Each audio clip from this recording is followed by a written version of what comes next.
വലിയൊരു ആഘോഷം നാളെ തലസ്ഥാനത്ത് നടക്കാൻ പോവുകയാണ്. വിഴിഞ്ഞത്തിന്റെ കമ്മീഷനിംഗ് ആണ്. അപ്പോൾ അതുമായി ബന്ധപ്പെട്ട് ഇന്ന് പ്രധാനമന്ത്രി ഇന്ന് രാത്രിയോടുകൂടി കേരളത്തിലേക്ക് എത്തുകയാണ്. പ്രധാനമന്ത്രിയുടെ സന്ദർശനം കണക്കിലെടുത്ത് കനത്ത സുരക്ഷാ വലയത്തിലാണ് തിരുവനന്തപുരം നഗരവും അതോടൊപ്പം വിഴിഞ്ഞവും. വൈകിട്ട് 7:45 പ്രധാനമന്ത്രി നരേന്ദ്രമോദി തിരുവനന്തപുരത്തേക്ക് എത്തുന്നത്. കടലിലും ആകാശത്തും പാതകളിലും വലിയ സുരക്ഷയാണ്. പ്രത്യേകിച്ച് ഈ സാഹചര്യമുണ്ടല്ലോ, ആ സാഹചര്യത്തിൽ വലിയ സുരക്ഷയാണ് ഏർപ്പെടുത്തിയിരിക്കുന്നത്. ഇന്ന് നാളെയും ഗതാഗത നിയന്ത്രണവും തിരുവനന്തപുരം നഗരത്തിൽ, തലസ്ഥാന നഗരത്തിൽ ഏർപ്പെടുത്തിയിട്ടുണ്ട്. ശ്രദ്ധിക്കുമല്ലോ.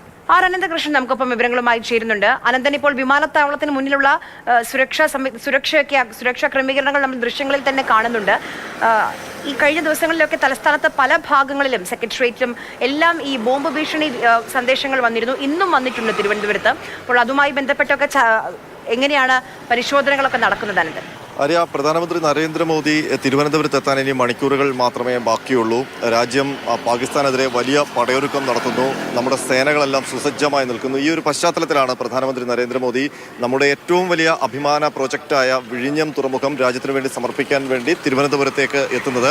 7:45 തിരുവനന്തപുരം വിമാനത്താവളത്തിൽ പ്രധാനമന്ത്രിയെ വഹിച്ചുള്ള എയർ ഇന്ത്യയുടെ പ്രത്യേക വിമാനം ലാൻഡ് ചെയ്യുക. അവിടെ നിന്ന് പ്രധാനമന്ത്രി നേരെ രാജ്ഭവനിലേക്കാണ് പോകുന്നത്.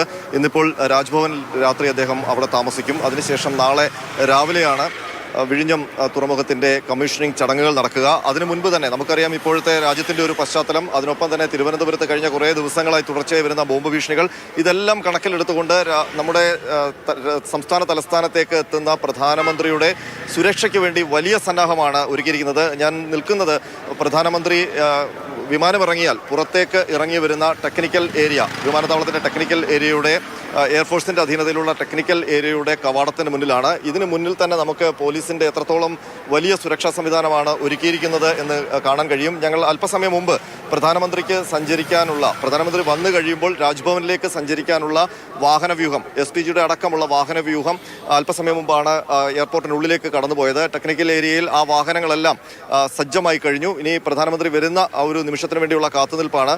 ടെക്നിക്കൽ ഏരിയയിൽ മുന്നിൽ നമ്മുടെ സിറ്റി പോലീസിൻ്റെയും മറ്റ് ജില്ലകളിൽ നിന്നുള്ള പോലീസ് ഉദ്യോഗസ്ഥരെയും എല്ലാം വിനിയോഗിച്ചുകൊണ്ട് ഏതാണ്ട് 3000-ലധികം പോലീസ് ഉദ്യോഗസ്ഥരെയാണ് ഈ സുരക്ഷാ ക്രമീകരണങ്ങൾക്ക് വേണ്ടി തലസ്ഥാന നഗരത്തിലും വിഴിഞ്ഞത്തുമായി വിന്യസിച്ചിരിക്കുന്നത്. 13 SP-മാർ അവരുടെ മേൽനോട്ടം വഹിക്കാനുണ്ട്. അല്പസമയം മുമ്പാണ് സിറ്റി പോലീസ് കമ്മീഷണർ ഇവിടുത്തെ ഈ സുരക്ഷാ ക്രമീകരണങ്ങളൊക്കെ വിലയിരുത്തിയ ശേഷം മടങ്ങിയത്. അതിനൊപ്പം തന്നെ ഈ ടെക്നിക്കൽ ഏരിയയ്ക്ക് മുന്നിലും പ്രധാനമന്ത്രി വന്നു പോകുന്ന ശംഖുമുഖത്തെ ഈ പാതയുടെ വശത്തും ബാരിക്കേഡുകൾ കെട്ടിയിട്ടുണ്ട്.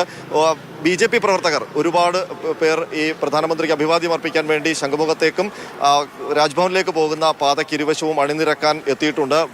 മറ്റ് ജില്ലകളിൽ നിന്ന്, കൊല്ലത്തു നിന്നും പത്തനംതിട്ടയിൽ നിന്നും തിരുവനന്തപുരം ജില്ലയുടെ വിവിധ ഭാഗങ്ങളിൽ നിന്നുമൊക്കെ അവരുടെ പ്രവർത്തകരുമായിട്ടുള്ള വാഹനങ്ങൾ ശംഖുമുഖത്തേക്കും നഗരത്തിൻ്റെ പല ഭാഗത്തേക്കും വന്നുകൊണ്ടിരിക്കുന്നുണ്ട്. അവരെ ഈ ബാരിക്കേഡിനുള്ളിലാണ് അവരെ പ്രവേശിപ്പിക്കുക. ഇപ്പോൾ തന്നെ ഈ ശംഖുമുഖം പാർക്കിൽ ആൾക്കാരൊക്കെ കാത്തു നിൽക്കുന്നുണ്ട്, പ്രധാനമന്ത്രിയെ കാത്തു നിൽക്കുന്നുണ്ട്. ഈ ബാരിക്കേഡിനുള്ളിൽ ഇത് ശംഖുമുഖത്ത് ആ ബീച്ചിലേക്ക് പോകുന്ന വശത്തൂടെയാണ് ഈ ബാരിക്കേഡിലേക്കുള്ള പ്രവേശനം ഒരുക്കിയിരിക്കുന്നത്. അവിടെ മെറ്റൽ ഡിറ്റക്ടർ അടക്കം വെച്ച് ദേഹപരിശോധന നടത്തിയ ശേഷം മാത്രമേ ഈ ബാരിക്കേഡിനുള്ളിലേക്ക് പ്രവർത്തകരെ കടത്തിവിടൂ, പ്രധാനമന്ത്രിക്ക് അഭിവാദ്യം അർപ്പിക്കാനെത്തുന്നവരെ കടത്തിവിടുകയുള്ളൂ. അതുപോലെ തന്നെ കർശനമായ സുരക്ഷാ ക്രമീകരണങ്ങൾ ഈ പാതയോരത്ത് ഒരുക്കിയിട്ടുണ്ട്.